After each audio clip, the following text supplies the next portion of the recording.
So while leather fragrances aren't always my first choice, I know and appreciate that a lot of you guys like them. And there are some leather fragrances that I really like as well. I genuinely like wearing them, putting them on in the evenings. I actually have a lot of them that are high compliment getters.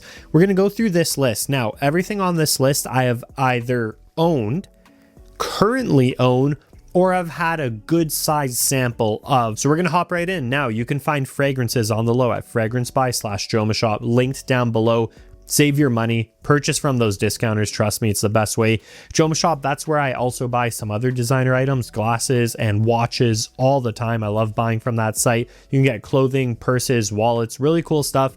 Great websites. They ship US, Canada, and beyond. So check it out. Everything's linked down below. So the number 10 spot is Carolina Herrera Bad Boy Elixir. So this one right here is a very interesting fragrance because this is pure leather. It's not suede. It's not a little mass appealing. It is heavy, dense leather with almost like an herbaceous kind of sage-like accord. It's almost like an herby type of leather. Beast mode performance, beast mode longevity. This list is about good leathers.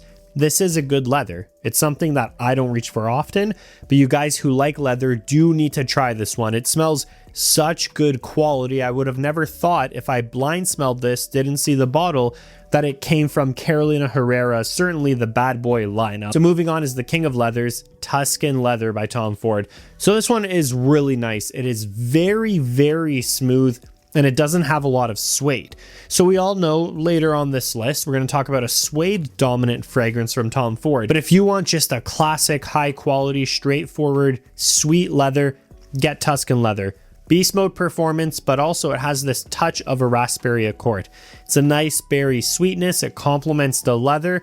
The fragrance is still leather dominant, but you do get a touch of that raspberry sweetness, which helps kind of lighten it up. It's a really nice fragrance. You should be able to find it at any store that sells Tom Ford colognes. Go there, ask to smell it, and see if you like it. So now I want to bring up an actual, more mass appealing version of Tom Ford Tuscan Leather. Azzaro released Forever Wanted Elixir.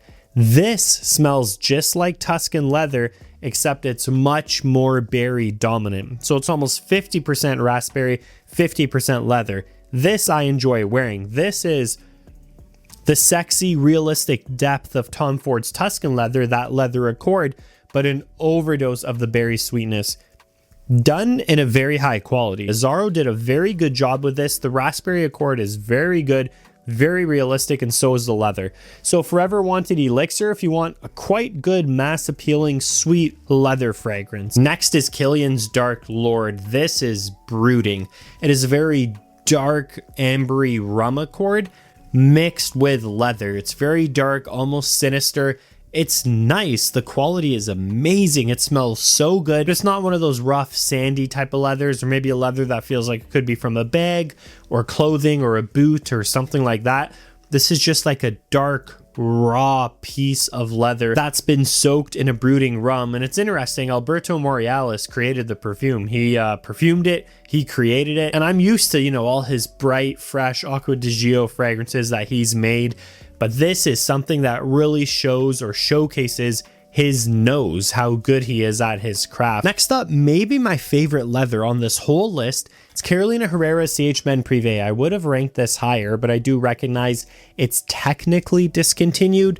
You can still find it at discounters. Go click down below. This should be at JomaShop, should be at FragranceBuy/Fragflex or Perfume Online, or at least put an alert. This is an amazing leather fragrance, and I like it because it's not leather dominant. There's a touch of leather, but mostly in this fragrance, you're going to get a lot of kind of whiskey booze and a heavy type of sugar. It's nice. This is supposed to resemble almost like an alcohol flask. You can tell right here, and it is good. Sugary sweet with just a touch of leather. This is one of my favorite scent profiles. Multiple bottles of this one. I love it. I think it's an amazing fragrance. Next up is Penhaligon's Halfeti. So this is an interesting one because this is a fragrance that utilizes leather, but just like, say, CH Men Prive, it's not leather dominant. Halfeti, yes, there's leather in the note breakdown. There is leather in it. but the dry down almost smells like a woody type of smooth leather, almost like a creamy type of musk as well. In the opening, and for the majority of the fragrance, what overtakes it is the saffron accord. The saffron came across in almost like a juicy type of way. It wasn't so, you know, Middle Eastern with a dark oud spice, but it may be challenging for you guys who don't like kind of a punchy, almost juicy in your face saffron accord. It might not be for everyone. It's a very realistic, raw saffron spice mixed with a little bit of leather, a little bit of wood, almost like a creamy musk. Overall, the craft and the fragrance as a whole, I do appreciate. I think it's really good, but I had to be in the mood to wear it, and I ended up just not wearing it that often. It's cool. Again, I respect it. Very nice, unique scent profile. We got our first cheapie, Lattafa Art of Nature 1 Camel. So this one is a raw, desert-like, dry leather accord. Dry, sandy, earthy. There's not much else going on. A little bit of spices. It's Middle Eastern or exotic in the sense that it's just a dry desert-like leather. Not much else going on. People do compare it to Oud Maracuja. I think they are completely different. I would actually say Maison Crivelli's Oud Maracuja is more mass appealing than this, really. This is hard to wear. It's an acquired taste. It's beast mode performance. It's just sandy, straight up leather. They did a great job. This does smell very high quality. If you want probably the most straightforward leather, do check this one out. Next up is Memo Paris African Leather. Love this one. Absolutely adore it. It almost smells like a very light aromatic type of leather accord. So it's almost a sandy leather in the base. Very mass appealing though, not challenging. And a lot of spices, coriander, geranium. Kind of gives this uplifting, aromatic, windy vibe, and that's the best way I can say it. You know, if you think about maybe leather or almost like a desert type of vibe, but then there's just a fresh wind that kind of lifts everything up in the air and lets it breathe. It's an interesting type of fragrance. The spices create space in the fragrance. It breathes, it's uplifting, it's not dense. It's a super cool one. Memo Paris African Leather. Check it out. It's more like aromatic spices based on a leather with a leather base. Very similar to Andy Towers, L'air du Desert Marocain. Love that one as well. Those are two very similar fragrances, almost like a aromatic, spicy leather take that's mass appealing, not too hard to wear. Specibomb Dark Leather, another suede dominant fragrance by Viktor and Rolf. And it does smell more like suede. It's kind of smoother, more suede-like, less rough leather. Great sprayer, great atomizer. And it's mass appealing. This is super mass appealing because in this one, in dark leather, they kept the core DNA. The core grapefruit, spices in the opening, pink pepper, the core vanilla that you love, the core touch of tobacco. And they added a subtle suede. I love this. This is very mass appealing.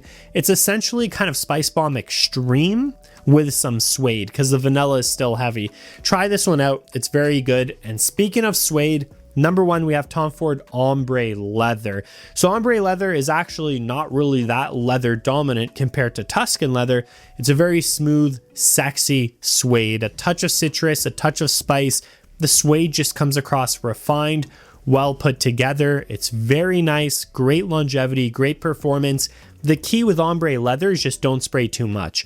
But if you're wearing a leather jacket, a couple sprays, absolutely phenomenal. It's just very clean, designer-like, mall-like, and I mean that in the best way possible. It's a great suede, mass appealing fragrance from Tom Ford.